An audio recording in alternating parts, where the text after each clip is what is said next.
യോശുവയുടെ പുസ്തകം 24-ാം അധ്യായം 23-ാമത്തെ വാക്യം. ആകയാൽ ഇപ്പോൾ നിങ്ങളുടെ ഇടയിലുള്ള അന്യദൈവങ്ങളെ നീക്കിക്കളഞ്ഞ് ഇസ്രായേലിന്റെ ദൈവമായ യഹോവയിലേക്ക് നിങ്ങളുടെ ഹൃദയം ചായ്ക്കുവിൻ എന്ന് അവൻ പറഞ്ഞു.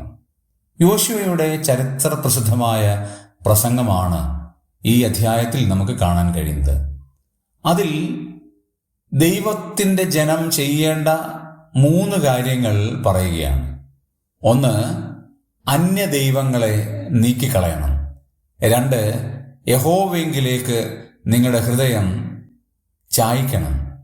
3, ഇപ്പോഴാണ് അത് ചെയ്യേണ്ടത്. അതിൽ ഒരു കാര്യം നാം ചിന്തിക്കേണ്ടിയിരിക്കുന്നു.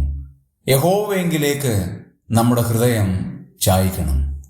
മാനുഷികമായ കൈകളിലേക്കോ ബലത്തിലേക്കോ ആശ്രയത്തിലേക്കോ നാം പോകാതെ നമ്മുടെ പരിപൂർണ ആശ്രയം ദൈവത്തിൽ വെക്കുകയാണെങ്കിൽ, നമ്മുടെ ഹൃദയം ദൈവത്തിലേക്ക് ചായ്ക്കുകയാണെങ്കിൽ ദൈവത്തിന് നമ്മളെ സഹായിക്കാതിരിക്കുവാനായിട്ട് കഴിയില്ല.